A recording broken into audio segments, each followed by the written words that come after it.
Not really. Well, Ben is a really good guy, so we used to work together in London and stuff like that. Okay. SCCM. So let me just. So what I'll do a quick screen share. Screen share. To screen one share. Here we go. Can you see my screen now? Yeah, can see your screen. Yeah, nice one.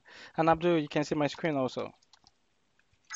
Yeah, I can see your screen. Nice one. Okay, so last week we started like the whole Hangout series on SCCM 2012. We're just laying like the basics or the foundation of SCCM 2012, which is basically, I think where we stopped was the basic component. You say the basic component of a human body is a cell, right? You have a human cell, and that makes up the human body. So the basic component of a SCCM infrastructure is a site. So the whole concept of what we stopped last week is SCCM. The main concept is there's a site in SCCM. Now there are three types of sites. So does anyone know what the three types of sites are? So so just a recap from last week. So the basic component of the SCCM infrastructure is a site.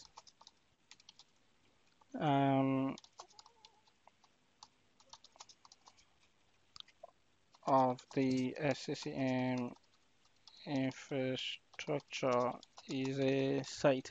So, and there are three types of sites. So, does anyone know what the types of sites are? So, Abdul, you want to go for that? Yeah, go ahead. So, what are the three types of SCCM sites? What are they? Uh, Site, secondary site, and Excellent. yeah, primary and secondary sites. Yep. What about the last one? Secondary site. And the last one. Does Um, yeah, carry on. Central site. Good one, exactly. Central site. But it's called central administration site. And we'll get to that. So in 2007 it's called central site, but in 2012 it's called central administration site. Okay. So now here's where we get into it. So primary site, what's the concept of a primary site? So Ben, do you want to go for that? I'm just playing catch up here. I'm not really versed in this. I'm Oh just no. gonna listen to the pros. Oh, okay, no, no problems. So Abdul, what about you? You want to go for that? So um so what's the primary site? So when you say primary site, what does it mean to you? The primary site, it is a site which you can say, has is it a site server, a component site, and it has, connection to site database. Good one. Yeah. Anything else about the primary site? Anything else that stands out that you think of regarding primary site? So here's the main thing. Let's go through this one quite slowly. So you have your SCCM DVD, you have a computer that you bought or your virtual machine. You put in your SCCM CD into that. The first thing when you start the whole process is it's going to tell me which type of site do you want to install. Do you want to install a primary site or do you want to install a central administration site? That's one of the first options that you have to decide. And here's the thing is that a primary site is what you usually go for. And the reason for that is out of all these three types of sites that we have primary, secondary, central administration. There's only one of them that can manage clients. And the whole purpose of SCCM, I mean, the whole reason why SCCM exists is to manage client. So last week we talked about the life cycle of a client. So we talked about the life cycle of a client. That is, you in your environment, you buy a laptop, desktop, whatever, a server. So right from the time you buy the server up to the time that you retire the server, or right from the time you buy a desktop and up to the time you retire the desktop, you need to be able to manage it. You need to be able to deploy operating system to it when you buy it. You need to be able to deploy applications that will help your users to be productive to that system. And you need to be able to keep those applications up to date. You need to be able to keep the operating system up to date by patching the operating system. You need to be able to make sure that the client is compliant with whatever policies are in your organization. So what SCCM brings to the table is it provides a single program or a single application where you can manage a client for its entire life cycle. So from the moment you buy a new system, a new laptop, a new server, till the time that you retire it. So when you buy it, the very first thing you probably want to do is you want to deploy an operating system to it. So SCCM can do that. Then you want to deploy applications to it. SCCM can do that. You want to make sure that the applications that you don't want cannot be deployed. SCCM can do that. You want to make sure that this client is compliant. Um, Maybe you want some registry key settings to be a particular way. You don't want some registry key on the system. SCCM can do that and keep the system compliant. You want to deploy Windows updates to the machine to make sure that it's constantly secure. SCCM can do that. In fact, you want to protect the machine from malware, SCCM can integrate with System Center endpoint protection and protect the system. So it basically can take over the entire life cycle of that client or server. Now, out of these three sites, what brought us to this is that out of these three sites, primary, secondary, central admin, the only one of these three sites that can manage a client is the primary site. So if the primary site is the only one that can manage a client, so what's the purpose of the secondary site then, Abdul? So what do you think? So if the primary site is the only site that can manage a client, so what does the secondary site? What's its purpose? What's it doing? We need to unmute you. Sorry, you're muted. You need to unmute yourself. Abdul, I think you're muted. You need to unmute yourself. Yeah. So that's good. Yeah.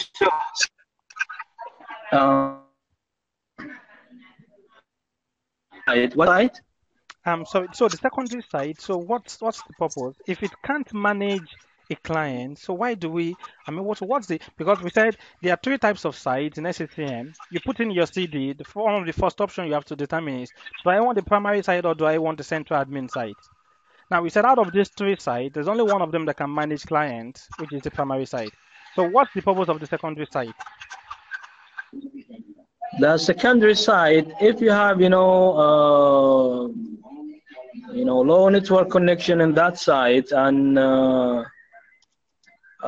you need, yeah. Yep. And what do you need? And you need to take some loads from the primary site. You can use the secondary side. Good one. Excellent. I think that's really excellent. Although there's some differences that we'll discuss in the way secondary sites work in 2007 and 2012. So we'll discuss that. But that is really excellent. You take the load of the primary site. So what that means is this. I have a site here. I call this my primary site. This is the only place, let's call it the primary site, PS. So this is the only place that I can configure client policies. This is the only place that I can configure and say to a client, this is the application that I'm deploying to you. I can't do that on a secondary site. I cannot do that on a central admin site. We'll get to that. The only place where I can configure to a client and say, this is your policy, this is the application that you'll be deploying, these are the software updates that you'll be deploying, these are the registry keys that are not allowed. Any configuration I want to make on the client, this is the only place that I can do it, the primary site. Now, what will happen is, let's say I have this in our headquarter office. But now, like what Abdul said, we've now got a branch office right down here. So if I have a branch office right down here, what that will mean is if I have clients in this site, and I can say to them, I want you to deploy this application. So the information goes from this site to this client and say, this is the application to deploy. The client deploys the application and the client reports back and says, oh, by the way, The application you asked me to install, I've installed the application and report back. And then there's this constant communication going on. And the bad thing about this is that the link between this office and this office, whether it's VPN or MPLS, whatever it is, this link is only like maybe a 10 meg link.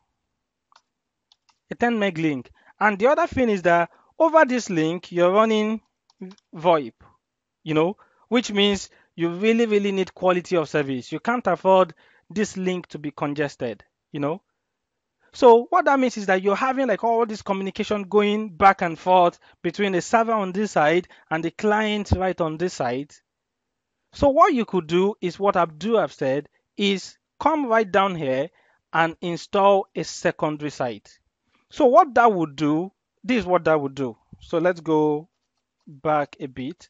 So what that would do when I put a secondary site here is it will take the load of the primary site. Because if I say to this client, I want you to deploy this application, what will happen is this message will go to this guy, which is secondary site, and this guy will communicate with these guys and say, deploy this application, deploy this application. These guys will deploy the application and communicate back to this guy and say, I've deployed the application, I've deployed the application. This guy collects that information and transfers it over to this guy and say, hey, we've carried out your instructions, we've deployed the application. But then the good things, you say, so what's the difference? Because this server here still have to talk to this server over here. So the communication is still going over this link. So what's the difference? The difference is now you can configure bandwidth throttling.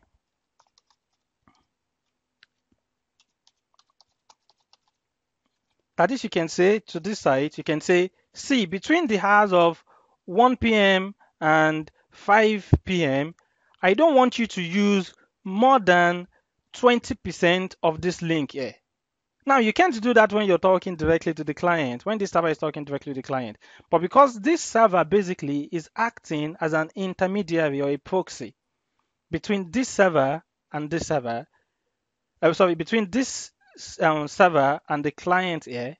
So what you can now do is you can say, I can schedule it and say, I don't want you to be sending. So what this one will do in that case, it will take all this information from the client and save it.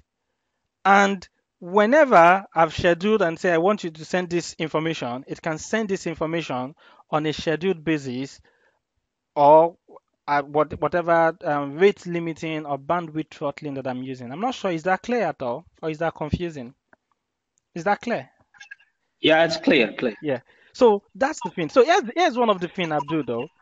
Here's one of the differences between SCCM 2007 and SCCM 2012.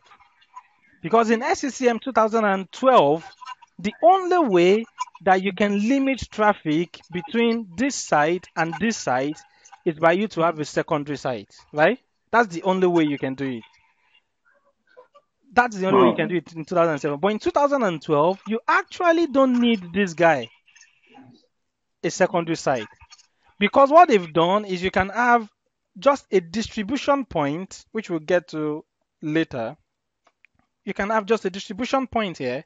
And what this distribution point will do is it will have like all the content that you want to deploy to this guy.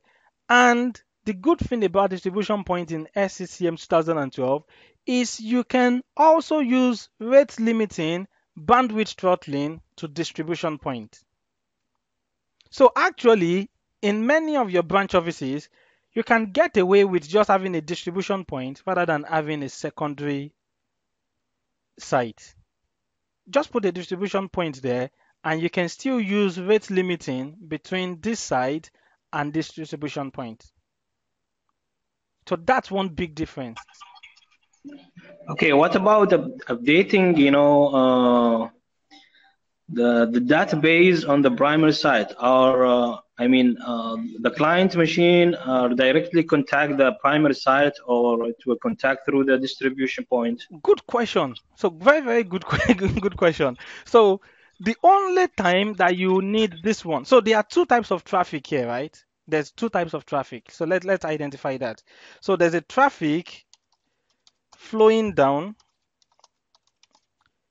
from the primary site down to this branch office. That's that traffic that's flowing down. And that traffic that's flowing down is, I want you to deploy this application. These are the applications to deploy, right? I want you to deploy this operating system. These are the operating systems to deploy. I want you to run this PowerShell script. This is the PowerShell script to run.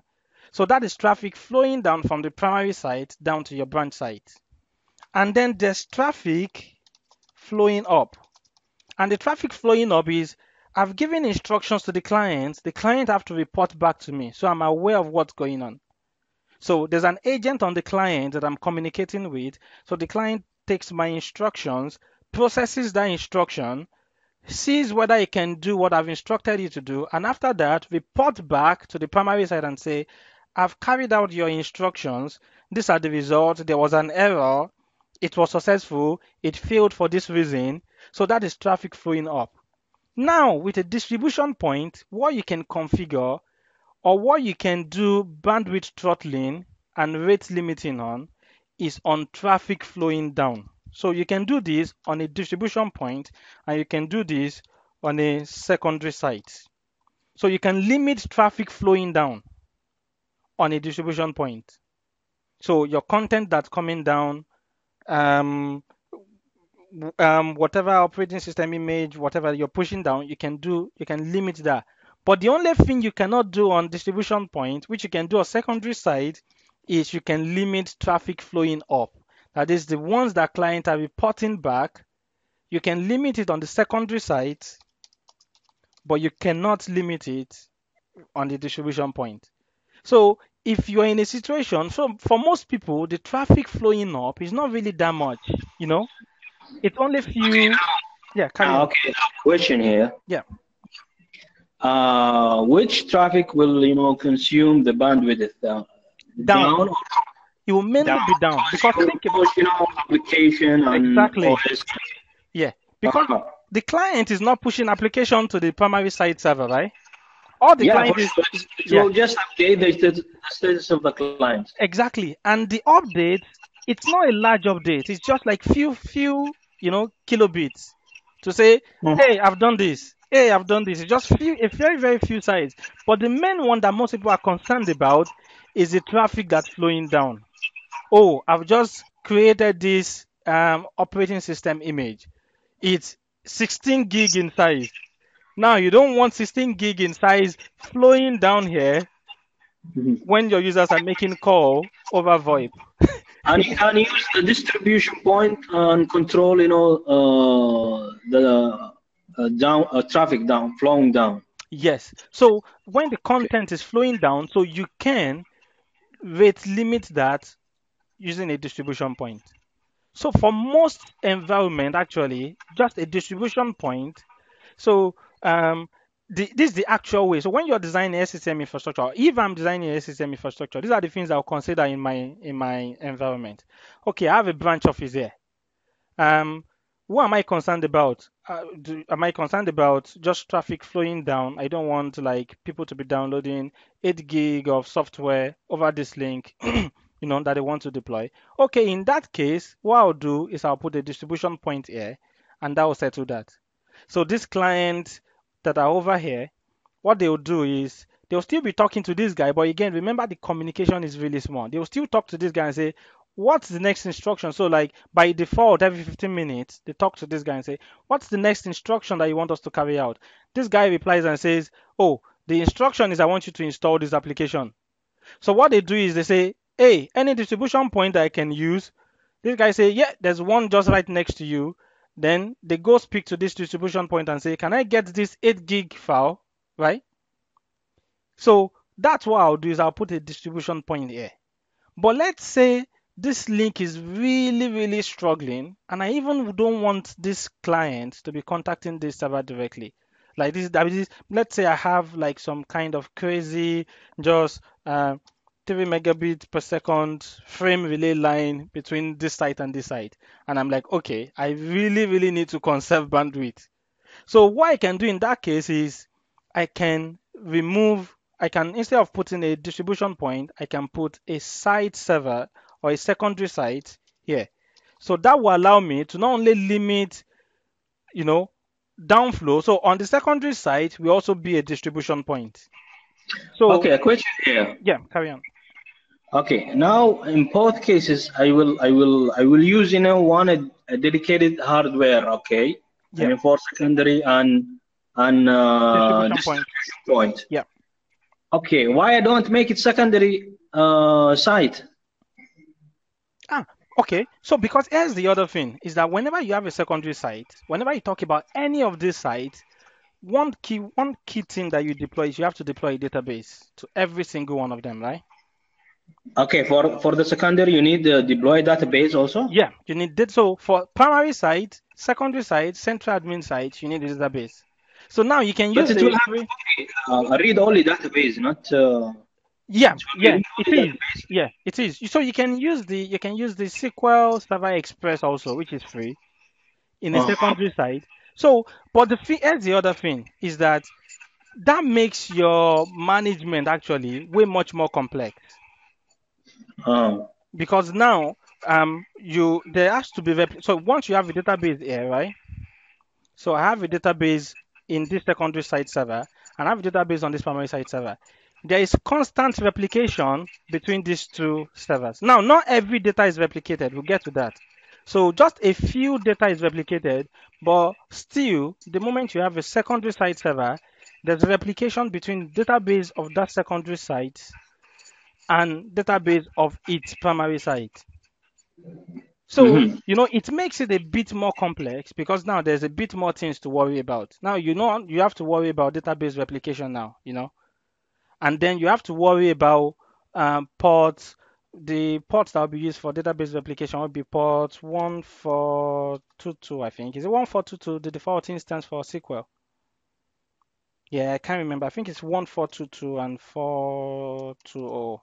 I'm not sure. You need to confirm that. The default port for SQL, sorry, the port for, okay, let's just confirm. SQL default, let's check. SQL default instance port, I think it's 1433. Yeah, so that's port 1433. So now you have another port to worry about that you have to open up between these two sites. Something that you don't have to worry about if all you have is a distribution point. You get the point? So that increases more complexity. And actually, before you go to a distribution point, before you even start worrying about distribution point, what you can actually do is enable something that's called branch cache. Are you aware of something of what they call branch cache, right? Yeah, branch cache. Yeah. So rather than even putting a distribution point here, if all you have here is just about 5 clients, you can just enable branch cache, which means one of the clients on this site, one of them, would download the content once. Then all the other clients will download the content from this guy.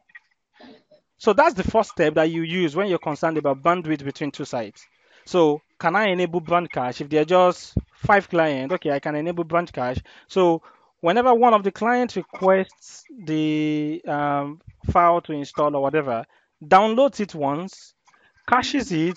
So all the other clients on the same subnet, whenever they need that content, they will talk in a broadcast message to say, hey, is there anyone on my subnet that has cached this content? And this guy will reply and says, yeah, I've cached this content. And then they can download from this guy. So that's the first thing that you consider is branch cache. So then if you're like, okay, branch cache will be suitable for me. I have multiple subnets in that location. I have, multiple systems. I don't want that kind of situation. Then you can consider using a distribution point, which will allow you to limit traffic that is flowing down. But let's say you're like, okay, I also want to limit traffic that's flowing up, but then you had more complexity. So what then you can now do is install a secondary site. So that's the progression that I'll follow. So branch cache is a suitable, okay, not.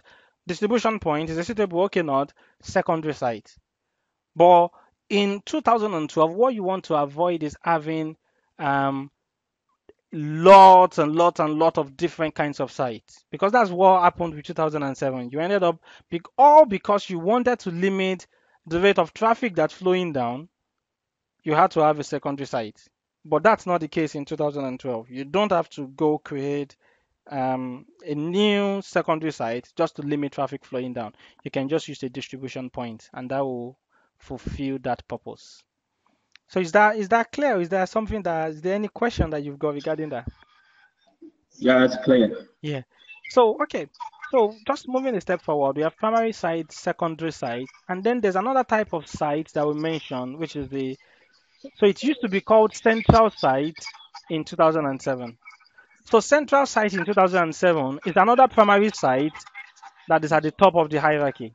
So in 2007, right? I think that's right, right? So what you used to have is you have a primary site here, you have another primary site here, you have another primary site here. So this primary site, so this is a primary site in itself. This is another primary site. This is another primary site. So this primary site at the top is now what you call your central site. So it's a primary site in itself, but then because it's at the top of the hierarchy, it's the central site. But that's not the case in SCCM 2012. In SCCM 2012, you can have yes, well, you can have a primary site here,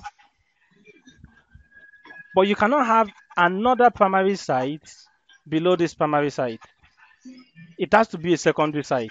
So the only thing that can be below a primary site is a secondary site. You cannot have another primary site like we used to have in 2007. And the only reason why you have something in 2012 called a central admin site is, let's say you have a primary site here. The moment you decide I'm going to have another primary site, you have to have a central admin site. You have to have a central admin site. In other words, this central admin site, its only purpose is for administration of the entire hierarchy. So if you have one primary site, you don't need a central admin site. But the moment you have more than one primary site, you need a central admin site.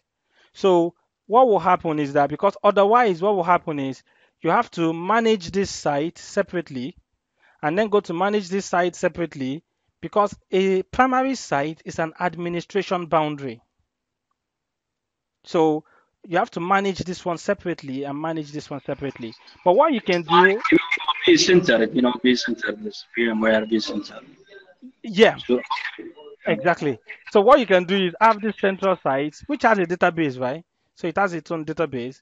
And then this primary site over here also has its own database. And this primary site over here has its own database. So what you can do is, once you have more than one primary site, you link them together with this site. And then what will happen is this database replication will start taking place again. So this database will be replicating to this guy, and this database will be replicating to this guy. And that will allow you to manage the entire hierarchy from this guy. So one important thing to note, especially also if you're taking the exam, central admin site. So let me ask the question. So central admin site, can I assign clients to central admin site? I don't think so. Why? What's the reason? I'm not sure about the reason, but basically the central site, it will only contact the primary site. Yep. Okay. So what about the primary site? Can I assign clients to primary sites? Can I assign clients to primary sites? Yes or no? I think you can. Yeah. Okay. Ben says it thinks. So Ben says thinks we can. Abdul, what do you think? Do you think we can? No. Okay. Again, assign client to the primary site. Yeah. Yeah, you can. Okay. I mean, the way you said you can also is like you said you can. Yeah. So you're both right. So we can. So what about the secondary sites? Can we assign a clients to secondary sites? Yeah, I think we can assign a client to secondary site. Yeah. Okay, Ben, what do you think? Yeah. Carry on, Abdul. Yeah. Yeah, because I mean, if we cannot assign a client to the secondary site, I mean, again, we will, make load on the primary side. Okay. So Ben, what do you think? Do you think we can assign client to primary secondary sites? Yes, I also think so too. You can assign client to the secondary side. So can we assign client? So here's the thing. So let's go back again. So when we talk about client assignment, when we talk about can we assign client, this is what we mean. You have a primary site here. You have clients like your laptops and your desktops here. You say to them, you belong to this site. So every site has to have a unique three character code. So let's say this is site UK1. So that's site UK1. So every site is like, so I say to this guy, whenever I'm installing the configuration manager agent, the client on this one, I say to it, you belong to site UK1. So what that means is this is where you get your policies from. Yeah. So your policies come from this guy. So what do we mean by policies? Policies would be how often do I check for policy?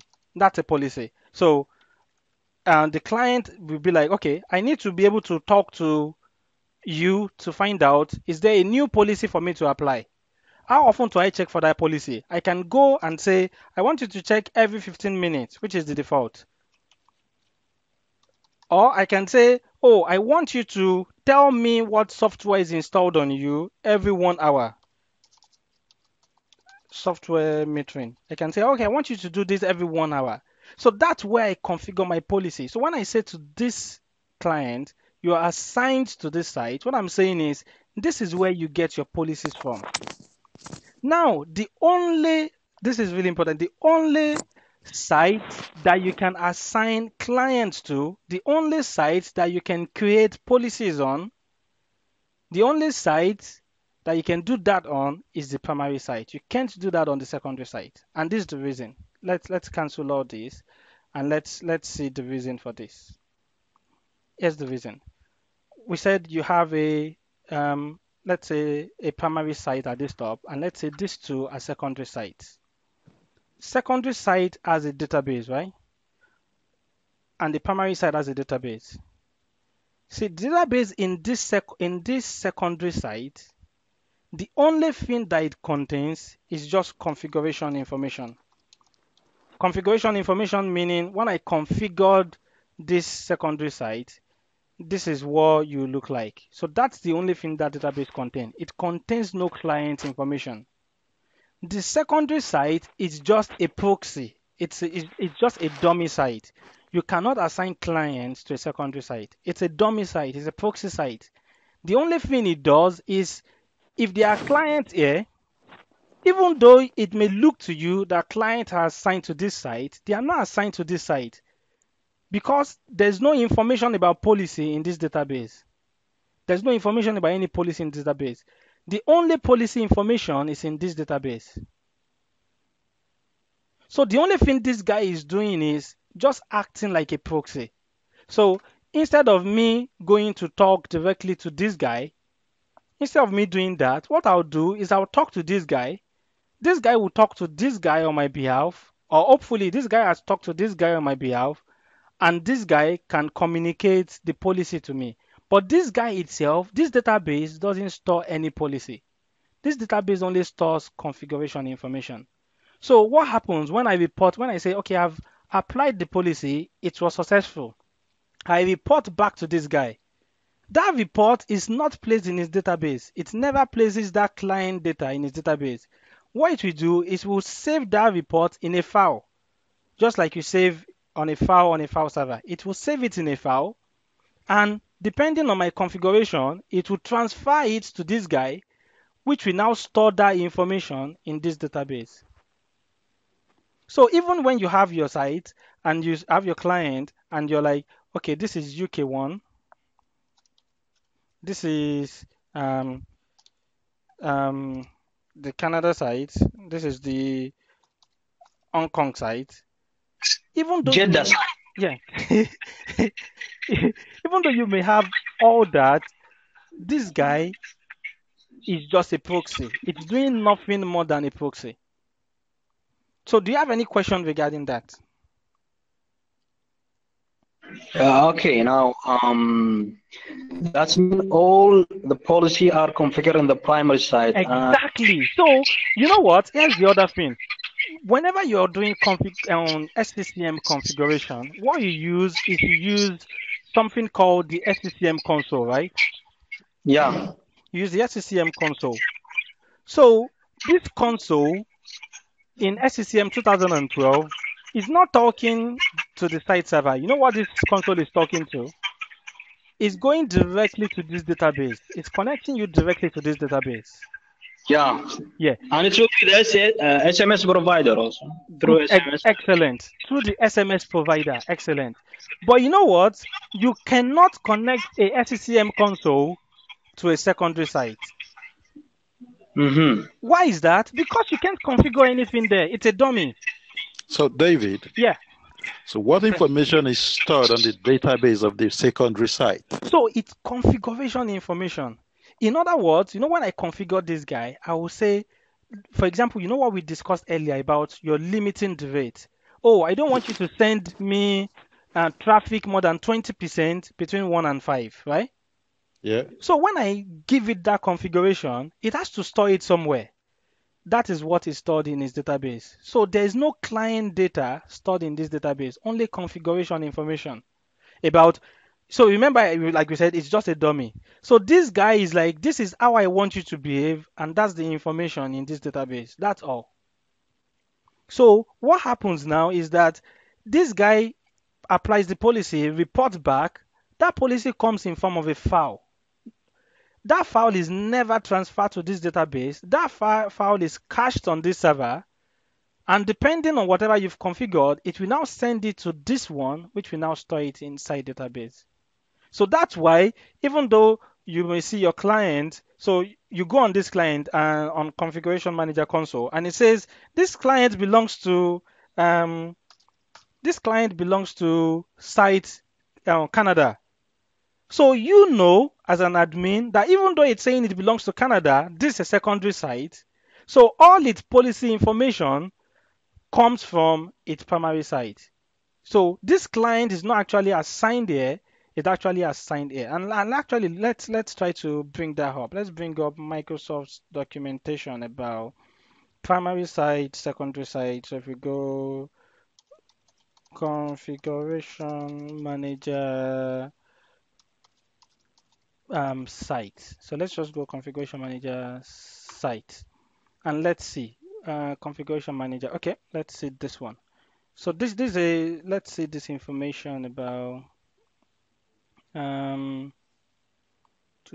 site, not site system. We also want is sites. Okay, this is talking about site system. What we want is okay, planning for sites and hierarchies. Let's look at this. This one will probably be useful to us. Okay, yeah, look at this information. So let me expand this to make it. So can you see this? Is it clear? This is clear, right? Yeah, a little bit. Yeah. Sorry. Okay. Should I try to make it bigger? Let's That's make fine. it bigger. I can see that better. Okay. So what about you, Abdul? Can you see that? Is that clear? Yeah, it's clear. Yeah. Okay. So look at this. It said primary site. It said a required site that manages clients in well-connected networks. Look at this.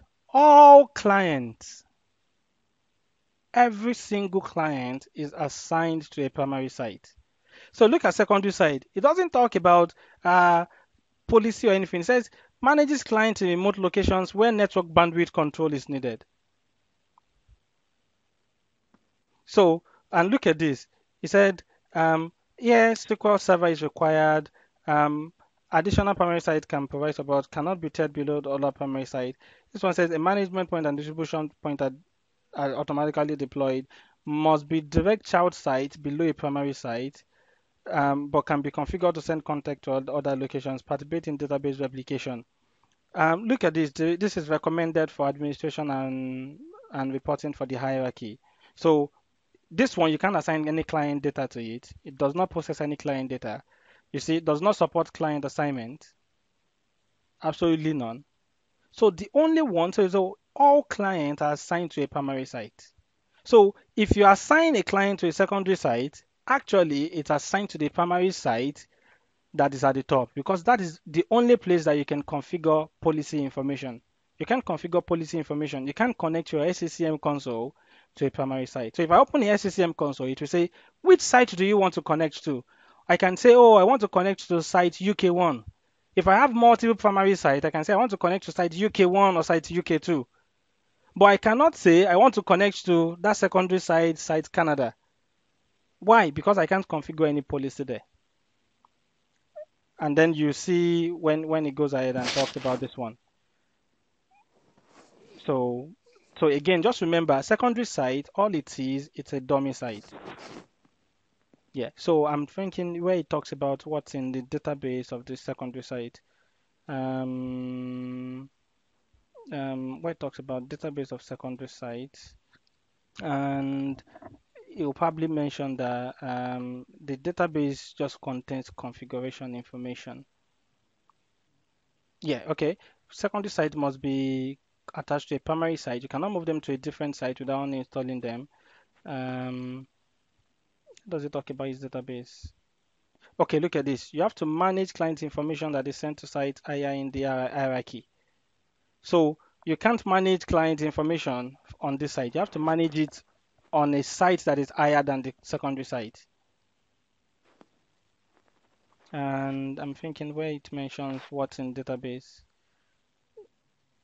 Yeah, so basically what's in database of the secondary site is just configuration information, nothing else. So every client data that is sent to a secondary site, it caches it and sends it to the primary site, which then stores it in database. Okay, so when we've discussed that and understood that, the other thing to understand is before, if you have SCCM 2012 alone, what will happen is if you install a primary site to begin with, if you just go and install a primary site, you cannot go back and say, oh, now I want to have a central admin site above you. So that means if you have a primary site here and then you decide, oh, I need another primary site, because now the moment you have two primary sites, you have to have a central admin site. So if you go and say, oh, I need two primary sites now, and then you're like, I need a CAS, what you have to do is uninstall this one first. So you have to remove it, uninstall config manager, and then reinstall this one as a CAS, and then reinstall these two under this. But what they've done with SCCM 2012 from Service Pack 1, so you have to have Service Pack 1 for this to work, is that you can have a primary site to begin with, which is what Microsoft recommends, have a primary site to begin with. Then what you can now do is later you can go to install a standalone central admin site and then join this primary site to this central admin site. So they've made it easier in Service Pack 1 going forward. So if they ask that kind of question in an exam and they say, can you have a primary site and then expand it to a central admin site later? Yes, you can. In the new version, you can. If you just have SCCM 2012 alone, you can't. But Service Pack 1 going forward, you can. Yeah, this is available on 2012 Service Pack 1 and above. Yes. So Service Pack, from Service Pack 1 and above, and that's that. So then the other thing that we quickly discussed also is in regards to primary site, secondary site, in terms of the maximums. So you have a primary site here. This primary site supports up to a maximum of 150,000 clients. So you can have, I mean, that is why in SCCM 2012, you can actually just have a single primary site and have distribution points in all your branch offices. And that will do, depending on if you want to control upward traffic and then you have to have a secondary site. So because this one supports up to 150,000 clients, which is really good.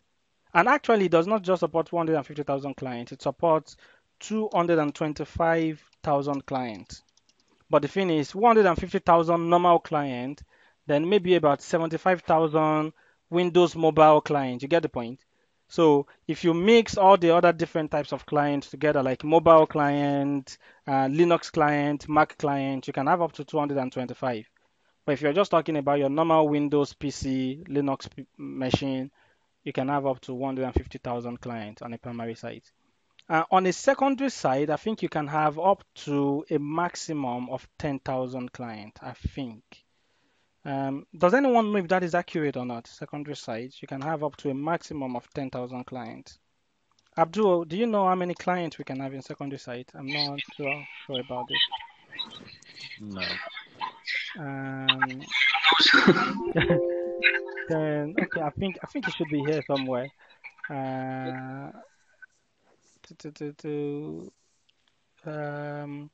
Yeah, so I think we can have up to a maximum of 10,000 clients. Central admin site, primary site, client, maximum SCCM. So I think it's yeah, I think it should be in this documentation. Okay, there we go. But this one looks like an old documentation. Supported configurations for SCCM 2012. If we scroll down, okay, here we go. Central admin site, it supports up to 25 child primary sites. So that means if you have a cast, you can have up to 25 primary sites under it. If you have one primary site, you can have up to 250 secondary sites under it. Yeah. So then the other thing is how There is many. no any database version dependencies on this. So actually, if you have the latest version, you can use up to SQL 2014, I think. You can use up to SQL 2014. So it does support SQL 2014 in the latest version. So you'll be No, good. I mean, if you have, a different version of SQL, it will affect the number of the clients you can manage. Yes, it does. It does. So it does, huh? So yeah, so that depends. So that's like some of the caveats to be, because again, okay, remember this. This says a central admin site can support up to 25 child primary sites, right? So that's 25 child primary site. And then when you scroll down, it tells you that a primary site, so client per hierarchy, here we go. So a primary site, standalone primary site, beginning with SCCM 2012 Service Pack 2, you can have up to 150,000 clients. So again, remember that we said it's 225,000 in total, but 150,000 normal clients. So what that means is by client group 1, client group 2, client group 3, what that means is you can have client group 1, which is your normal Windows machine, Windows Server, Windows Client, and your Linux machines. Client group 2, which is your mobile devices managed through Microsoft Intune, which is your mobile devices, Exchange Connector, Microsoft Intune. And then client group 3 are your Mac, and then your legacy mobile devices. So if you are going to be having like a mixture of all these clients, you can actually have up to 225,000 clients. But if you're just going to be having like the normal standard Windows Linux machines, you can have up to 150,000 clients. But so then you think, oh, okay, hold on. If I can have 150,000 clients in one primary site, and I can have up to 25 primary sites under one single central admin site, that means I can have 150,000 times 25 clients, right? Under the cast. No, you can only have up to 400 up to 400,000. So even if you have 25 charged primary sites under your central admin site, the maximum you can get up to is 400,000. So you have to break it down. So just remember that. Okay, now it's 500,000 now with this. Oh, actually, it's increased a lot. It's 600,000 now.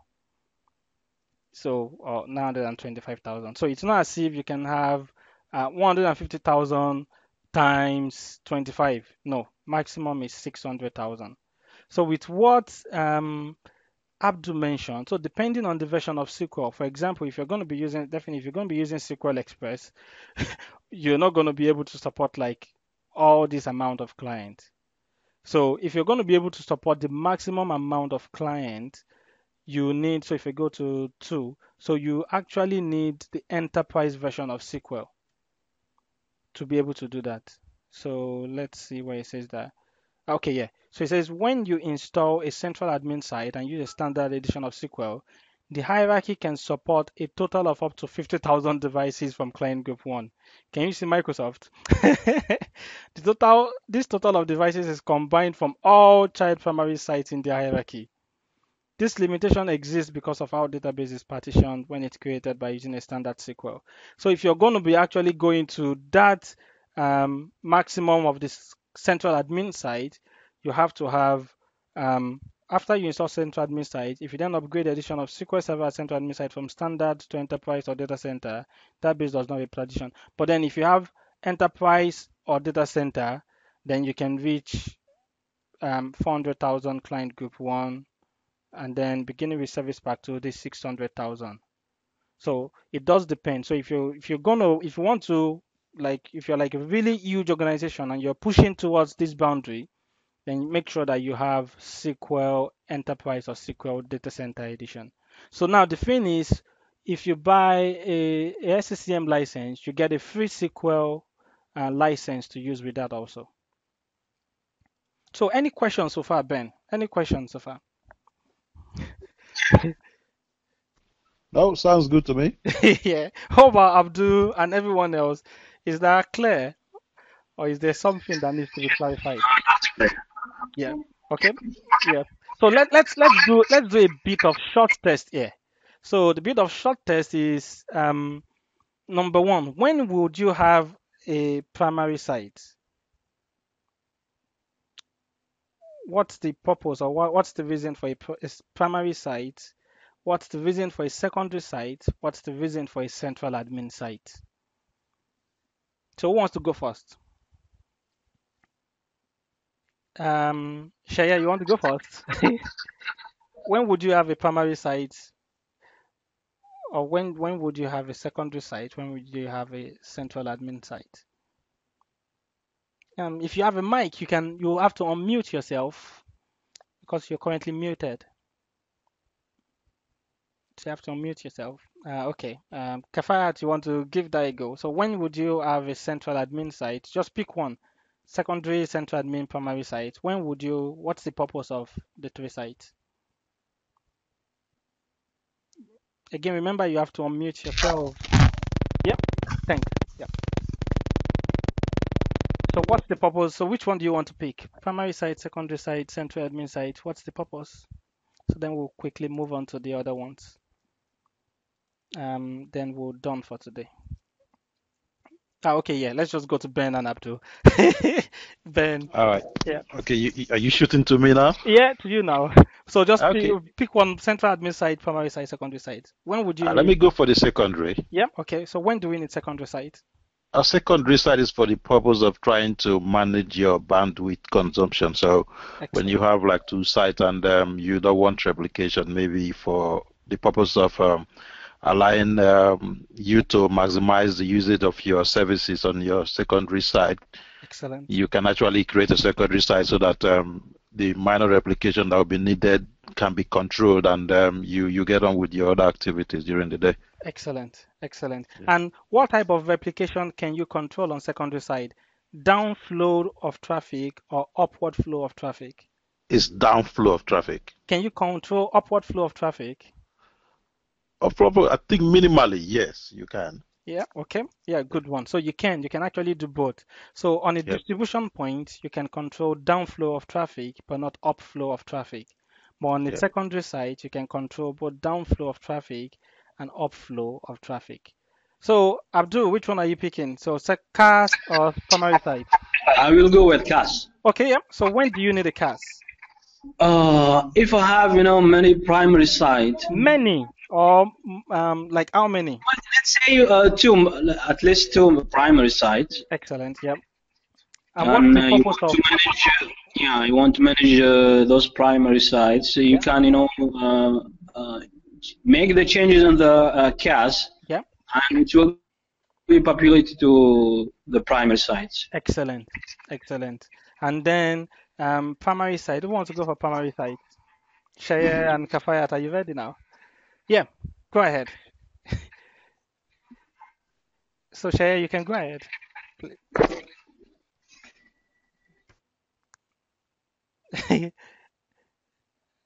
Hello, Shaya. We can't hear you. Okay, yeah, I'll take that off the primary site. So you need a primary site to manage clients. So without a primary site, we can't manage any clients. We can't define any policy. We can't define anything. So we can't define any compliance. We can't create operating system images. We cannot do any management. So because your client are assigned, all clients are managed by the primary site. So that's why you need the primary site. Okay, so let's move to this one. So this one is a bit much more, a little bit, could be a little bit complex, but let's just talk about it. It's in terms of how data flows in a configuration manager hierarchy, because this is part of the module. So again, remember we're going module by module. So we're going module by module. So let's try to, so how data flows between in a configuration manager hierarchy. And you see the reason why this will help in the real world. This will help to understand what's going on in the real world. So let's say here is a configuration manager hierarchy. So I've got two primary sites under this central admin site, and this primary site has a secondary site under it. Now, in this secondary site, I have some clients. In this primary site, I have some clients. Can I have client here? Can I? Where? In the central admin side. So these are CAS. Thank you. Excellent. So we can. So these are primary site 1. These are primary site 2. These are secondary site 1. So your CAS has a database attached to it. Your primary site has a database, and your secondary site also has a database assigned to it. So as mentioned, there are different flows of traffic within Configuration Manager. Here's the first flow of traffic, let's say between the client and this system. This system is the primary site server. You go here as an administrator, you configure a policy and says, I want to know which machines have Microsoft, no, not that. Let's say I want to check whether this machine has this registry key enabled or disabled. So you create that policy, maybe a compliance policy, a configuration item, whatever. You assign it to this client. Every 15 minutes by default, this client goes to talk to this server and say, do you have any new policies for me? This guy says, yes, I have some new policies for you.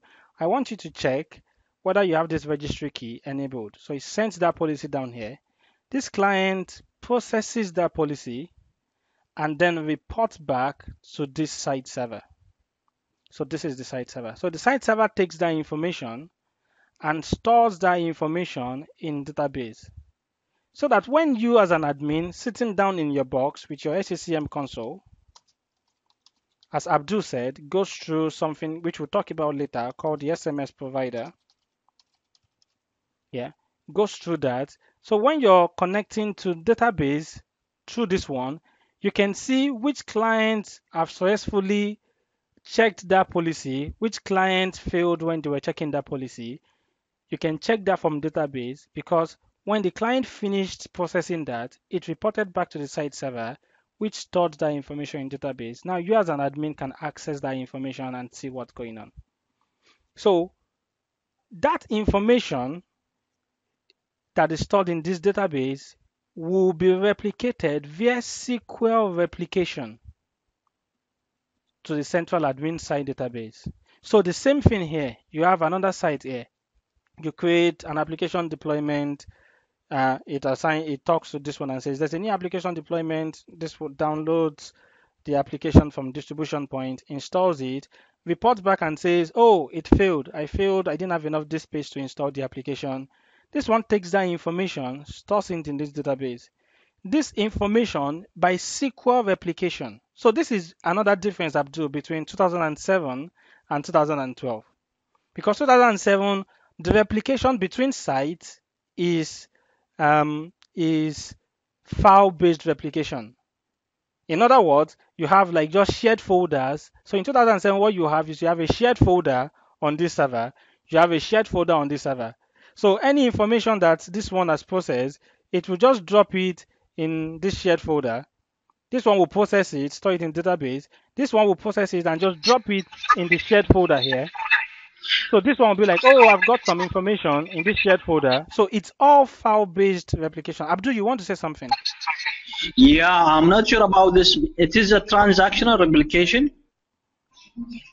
No, so between sites in 2000, so like let's say you're reporting client information, for example, between sites in SCCM 2007. So that's file-based. Or is it, or do you think it's SQL-based? It's definitely not SQL-based in SCCM 2007. No, I'm talking about this is a SQL-based transactional replication, or I'm not sure about. Oh, okay, you're talking about the SQL database replication between these two databases. Is that what you're talking about? Yeah. So I'm not sure if it's transactional. All I know is it uses if you're using the default instance, all I know is it uses port 1433 and port 4200. Those are the two ports that you have to be that has to be open between these two sites. So we can look for that. I'm sorry. I mean, we can Google that if it's a transactional replication or which type of replication between the database and SCCM is going on. SCCM database replication. Let's see. Okay, let's see. Data replication in SCCM 2012. So global data, which we'll talk about later. So you can see this SQL based, but they did talk about whether this transactional based. The types of data technology of SQL Server Broker, global data, site data. Yeah, I don't think that information is there. Let's see. Okay, database SCCM database replication. Okay, yeah, here we go. This guy is usually a good guy with SCCM. Let's see what the information is.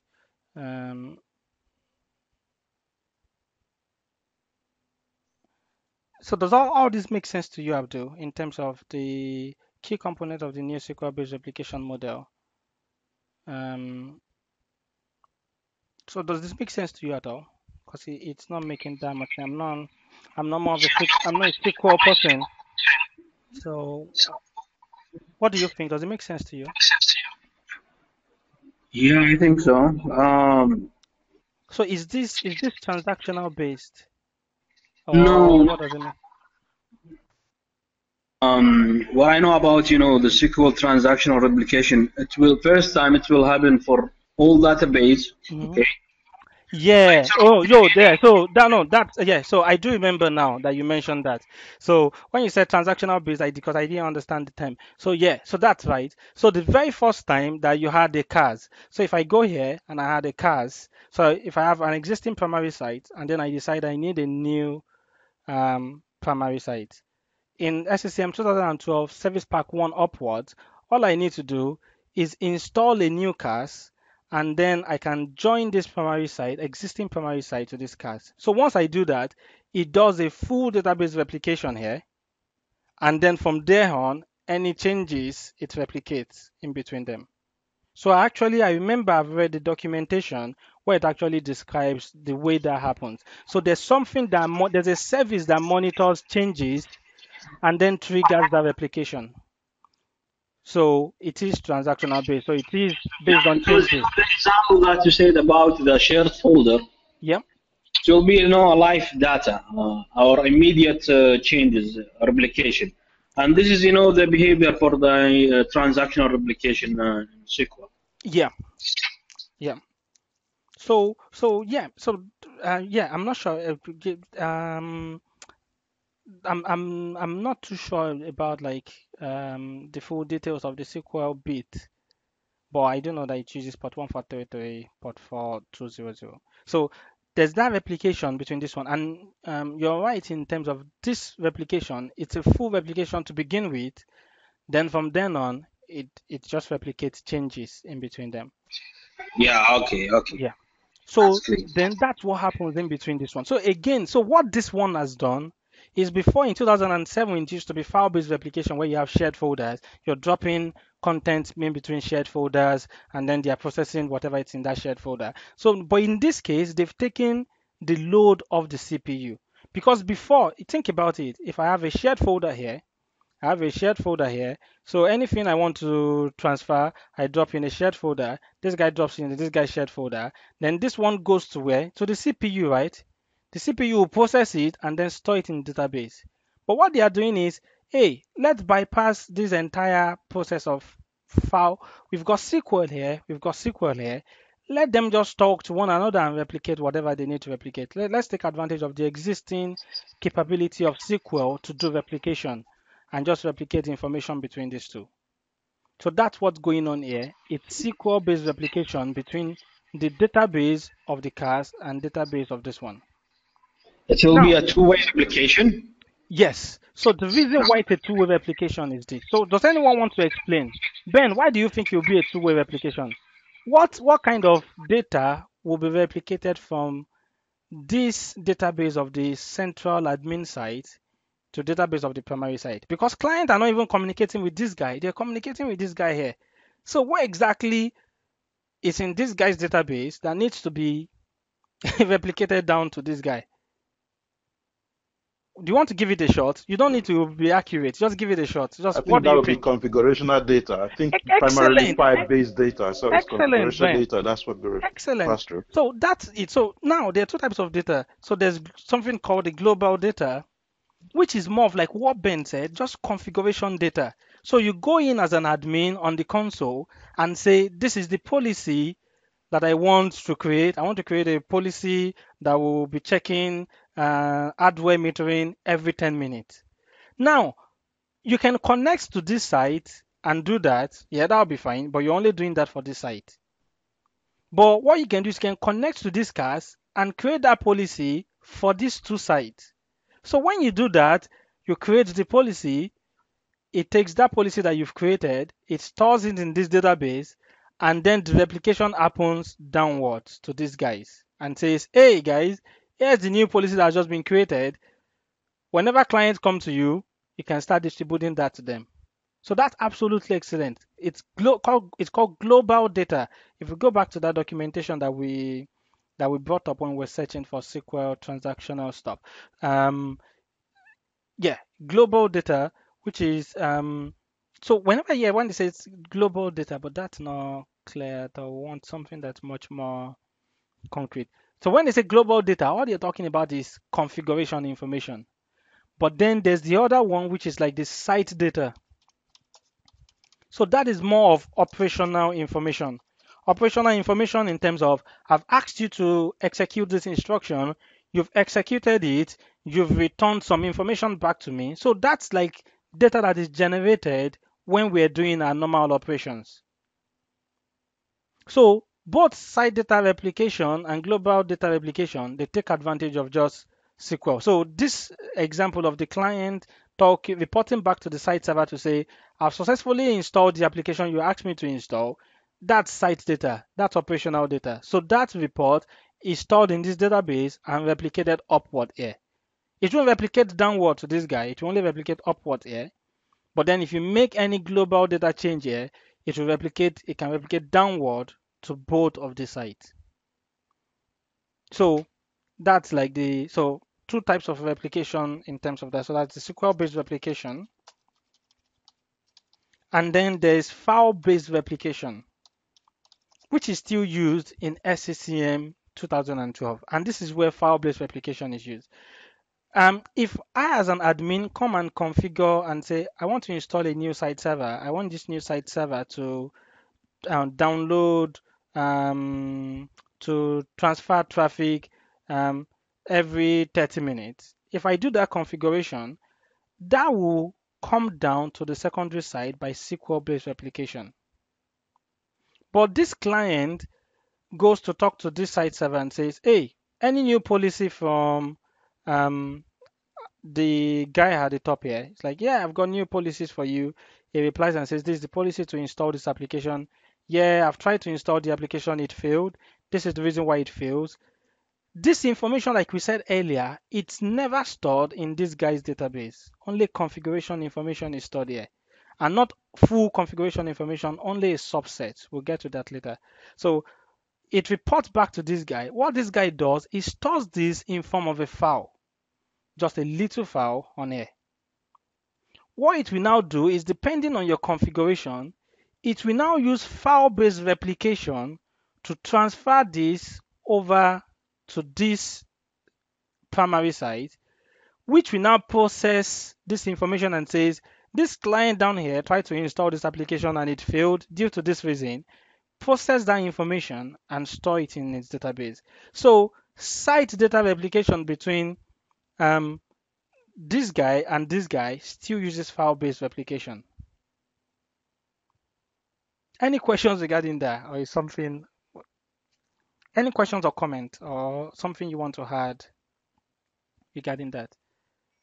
So there are two types of replication. We have SQL-based replication, file-based replication. So some scenarios take advantage of SQL-based replication, but between another, someone wants to give like, what other scenario do you think would take advantage of file-based replication? What do you think? What other scenario would take advantage of file-based replication? Ben, you want to give, oh, sorry, Abdul, you want to give that a shot? What other type of scenario do you think? Because we said SQL-based replication, file-based replication, whenever this guy wants to move operational data to this guy, it doesn't use SQL-based replication because no client data is stored here. So he stores it in a file and transfers it over to this guy. This guy will process it and store it in a database. But which other situation do you think will be using file-based replication in our SCCM environment? Abdul, what do you think? I have no idea. You do. I know that you do, but you probably just don't even know. Just think about it. What else do we do with SCCM? We deploy applications, right? Right? We Yes. deploy applications. So where are those applications stored? Those applications that we deploy to clients, where are they stored? Which we'll get to later. Where are they stored? Yes. That should be in the DP, isn't it? Exactly. They're stored in the DP. So how do you think, if I have a distribution point here and I have a distribution point here, how do you think if I say to this guy, I've created a new application, so I've created a new application and I've deployed it or I've distributed it to this distribution point. And So you're trying to talk of catalog information? Not even catalog information, like you're on the right track. So it's just application replication. So your packages. So if I go on this server and I create a new application called Microsoft Word, but that Microsoft Word contains different kinds of files, right? So what the next thing I'll do is I'll distribute it. So when I distribute it, I can say, I want you to be distributed to this distribution point here and this distribution point here. The thing that will process that is this primary site server. So when it's processing it and sending it to distribution point, that uses file-based replication. So it's sending files. So it will use file-based replication to transfer the files down here, and it will use file-based replication to transfer the file to this distribution point. I'm not sure it's that clear. Ben, is that clear at all, or is that Yeah, that's clear. That's clear. So that since that is not the proper operation information, so that can happen behind the scene, and exactly. And that is just content. That is just packages and applications and boot images and operating system images. All those ones used. So I recommend just reading this TechNet article. Really, really good one in terms of there's one that talks about how data is replicated. I'm not sure it's not this one. There's another one that I saw. I'll probably post it in the community. So there's another one that I saw about. So yeah, you see content, software packages, installation build, software update, boot images, they use file-based replication. But when you're talking about all your collections and all the other stuff that are just operational information and global data that is just configuration information, they just go SQL to SQL. So again, that's like one major difference. So that means whenever you're designing your infrastructure Abdul, you not only have to open port 445, which is the port for CIFS or SMB. So you don't only have to open port 445 for your content to be replicated between distribution points. You not only have to open port 445. If you have a primary site and a secondary site here, you have to open your SQL port for replication configuration information here, port 143 and port 420. So is that clear at all? Yeah, that's clear. Yeah. So let's do a bit of trivia and then we're done for today. So let's ask a bit of quick question. SQL-based replication, database replication. So I've got a primary site server here. Yep. And I've gone on this primary site server and I've created a new policy that says deploy application X. Yep. And this primary server has a secondary, this primary site has a secondary site under it. It has its own database, a secondary site under it. So can someone explain what the flow of information will be for deploy application X to this site? How will this information get to this site? So this is a primary site, this is a secondary site. You've just created a new policy or a new application deployment. How will that information flow between the sites? So you have client here that wants to install the application. You have client here that also need to install the application. So can someone explain what the flow of data will be for this scenario? So there's a new deployment, deploy application X, and of course we have a distribution point here. Let's say on the same site server, we have a distribution point here, and we have a distribution point here. Now we have a primary site. Oh, sorry, this is a secondary site, not a primary site. Sorry, this is not possible in SCCM 2012. Yeah, okay. So you have secondary site, yeah. So what will be the flow of information? So let's get it started. So first of all, by default, every 15 minutes, this client will go talk to the primary site and say, any new policies for me? This guy says, yeah, there's a new policy that says you have to deploy this application. And then when this guy says, oh, there's a new policy that you have to deploy this application, what will he do? What's the next thing that it will do? Let's just make it simple. This guy goes and says to the distribution point and say, hey, do you have this content available for me? Right? Distribution point says, yeah, I have this content available for you. You can download and install. But what about these guys here? How will they get that information?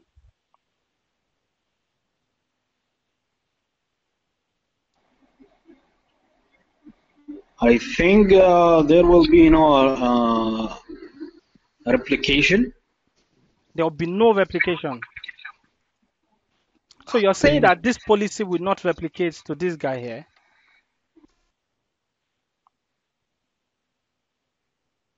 No, No, I'm just asking. I'm asking. Do you think the policy will replicate down here or will it not replicate? Kafayat says downward. It says it will replicate downward. What is replicating downward? So this client go here and says to this site server, hey, any new policy for me? Where will this site server get that policy information from? If this guy says, oh, any new policy for me, what will happen? David, what I think will happen is Yeah. that client will talk to the DP on the secondary side, Yeah. which will in turn get the instruction from the primary side. So the main operational data will not be replicated, but that instruction will be passed on from the primary side to the secondary side. But file replication will actually happen behind the scenes between the primary and the secondary sites.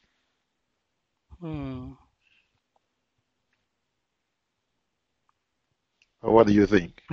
There's something that I'm probably confusing you guys because I missed out something. But again, I don't want to jump ahead of time, because I missed out putting the management point. But I don't want to jump ahead of time.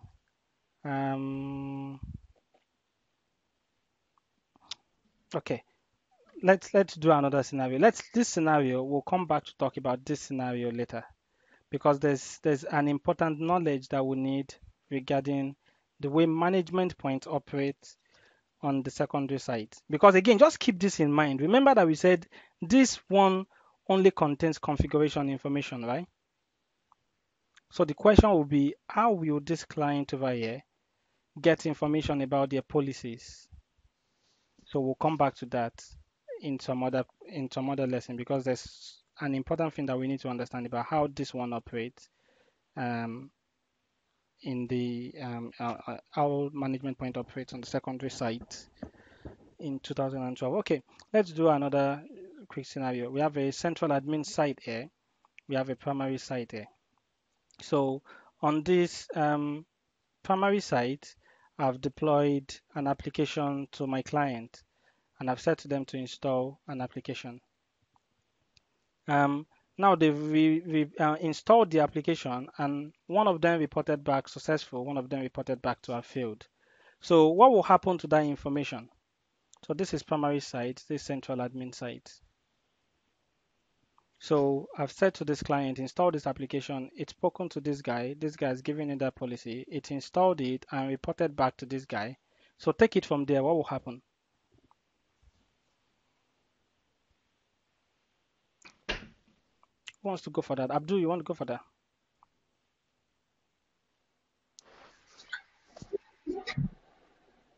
Um, So this client have reported back the status of the policy and said, I've installed this application. One of them is I've failed to install this application. What will happen next with that data? It come to this central admin site, and this central admin site is here, and this primary site is here. What will happen to that information?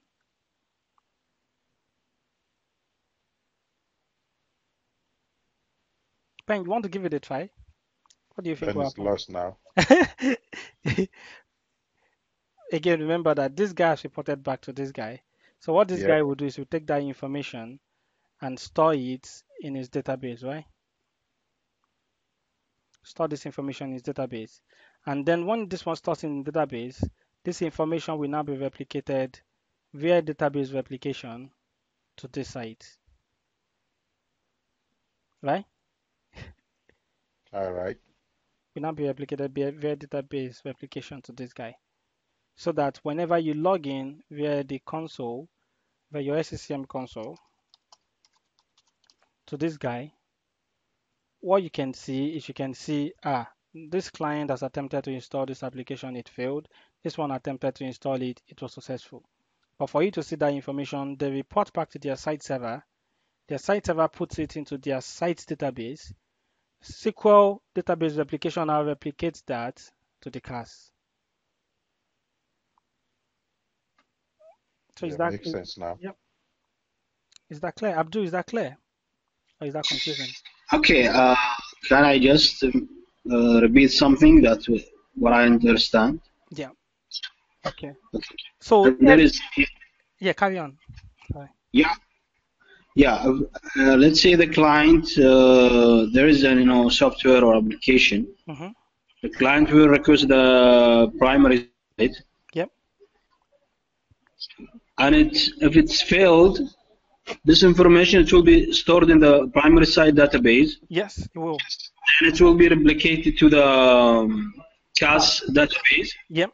So how will it be replicated to the CAS database? Which method will you use? Sorry? Which method will you use to replicate to the CAS database? Which method will this information use to replicate to the CAS database? Have your SQL Which replication, method? Yeah. database application. Yeah, excellent. It will be a SQL based replication, right? Yeah, it will be Yeah. So She here's the was in this application. yeah, nice. So here's the final question for today. Sorry, Kafayat, I keep missing your messages. Sorry. Final question for today. You have a primary site, a secondary site, a cache site. Which database is the most important? That's the final question for today. Which database that you'll be like, if you if you can only keep one database, which database will that be? Primary site database, secondary site database, cache database. Which one? Who wants to go for that? Yes. Okay, yeah. So let's write a favor for this. So Abdul said cache. Okay. Ben, what do you say? Primary, secondary, Which and one? CAS. Yeah. Which one is the most important? Shaya said primary site. Okay. So what do you say, Ben? Which one is it? You can only keep one database. This is the database that you cannot afford to lose. Which one? I think it's got to be the CAS too. The CAS? Okay, Ben says CAS. Kafayat, what do you think? What's your answer? CAS. Okay, Kafayat said CAS also. Okay, so the people that said CAS, you now have something to do. Can you convince us of the reason why you think it will be the CAS? Because it's at the top of the hierarchy, right? You think? You know what? Ben, are you about to change your answer? Yeah, I'm changing my answer. I'm changing my answer to the primary one. Okay, Ben. Why do you change your answer now to the primary The side? simple reason, what I'm thinking is, Yeah. okay, the primary site database Yeah. has got the configurational data, which will invariably be moved on to the central, uh, to the CAS, Mm-hmm. and the secondary one will also be moved to the CAS. So the main configuration data, which originates from the primary side, is what is actually going to be moved to the central one. So at the end of the day, even if we lose the central one, the Yeah. main information, which is of paramount importance, is still with the CAS, with Excellent. the primary one. Yeah. Excellent. Excellent. So I agree with Ben and Shaya. It is the primary side database. And here's the reason. Again, remember that this guy will be replicating this information. This one will be replicating this information. The information that this guy is storing in his database, the operational information, where is it coming from? Coming from the primary side database, right? The configuration information that this one is storing, where is it coming from?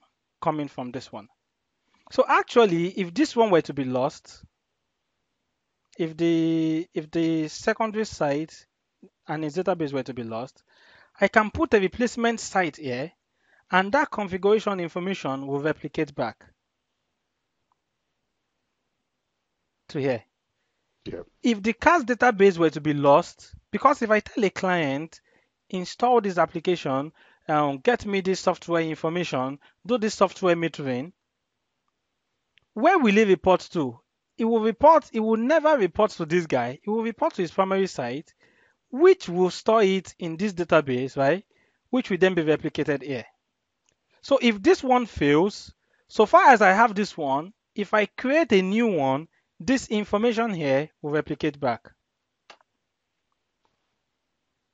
But in this situation, if I've created a policy here on this server and say, this is the policy that I want you to follow now, and the policy was deployed downward, right? And then this client goes to ask and says, what's the new policy? This guy says, this is the new policy I want you to apply. It applies the policy and sends it back. And this guy stores it in the database. But before replication happens, this one fails. I've lost that information completely. I know that this is a bit rough, but I'm not sure. Is that clear at all, or is that confusing? No, that's clear. Yeah. So the most important database in your hierarchy is your primary site database. Your If you lose your cars and you have multiple primary sites, if you have a cars there, if you have a replacement, this information will replicate back. Again, remember that the moment you have a cars, what will be the first thing that will happen, Abdul? Remember the transactional replication. It will do a full replication back to the cars, right? And then from then on, any changes will happen. So that means you can lose this one. This one again, remember, is just for administration. You can lose this one, and if you have a new one there to replace it, this information will replicate back. But this one, if information report from the client have been transferred to this guy and has not been replicated up yet, and you lose this guy, you've lost that data if you don't have it backed up. So that's the most important database. Is that clear, or do you have questions regarding that? Anyone has any questions regarding that? Or is that clear enough? That's clear to me. Yeah. Kafayat, what about you? So Shaya, yeah, good one. Nice one. Okay, so I think that's where we'll probably stop for today. So we'll carry on next week. I think next week, this week we're supposed to do some introduction to SCCM and PowerShell. So we'll probably do some more of that next week. So I think this week, what we mainly covered in the module is we covered um, um, SCCM. I know it's not called SCCM anymore, but it's SCCM 2012 architecture, or the site architecture of SCCM. And the other thing we covered, which is part of the first module, is how data flows. So if you look at the official Microsoft courseware, and so you see all this in the very first module, how data flows in the SCCM hierarchy. So those are the things that we've covered today. So I think next week we'll move away from this architecture and start talking about things like just basic log and checks, and then we'll do some PowerShell and SCCM intro. So we'll do that next week. And then I think after that, we'll finish module 1. So then we can move to module 2.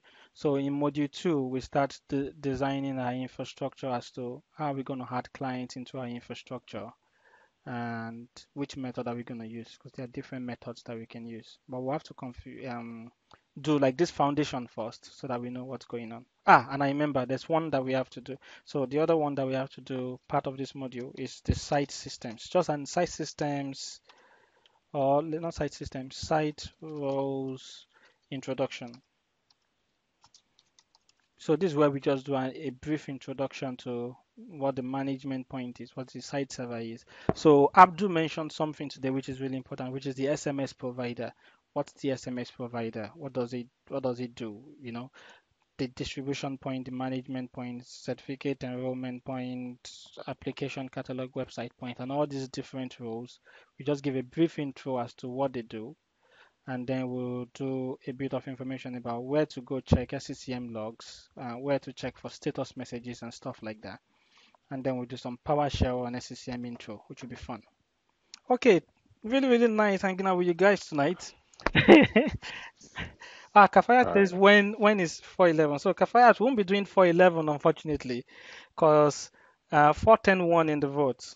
So what we'll be doing is we'll be doing 410 Hangout. So we'll start 410 Hangout next week. So we in the beginning of the community, we already did a lot of Hangout series on 7410, MCSC 7410, and 7411, and then we recorded them. But now lots of people are requesting for more SCCM and 7410. So we'll carry on with the SCCM Hangout. But then if you're studying for MCSC, not SCCM, we'll be starting the 7410 Hangout next week again, where we just go to. And the method that we use is we try to make it simple. We just pick 1 or 2 topics in a week. We'll advertise it in the community. What we usually try to do is we read about those topics during the week. Yeah. Whether we read TechNet articles, watch CBT Nugget video if you have CBT Nugget subscription, watch Train Signal videos. So we do all that during the week, and then we just come together for like 1.5 hours to discuss, and then we'll move on to the next topic. That's the format that we usually follow. Yeah, nice to meet you also. Nice to meet you. Yeah. Thank you very much, No everyone. problem, guys. Yes. Have a wonderful evening. Yeah. Thank you very much. Thank you. No problems. Yes. See you next week. Bye-bye. Bye. Bye. Yeah.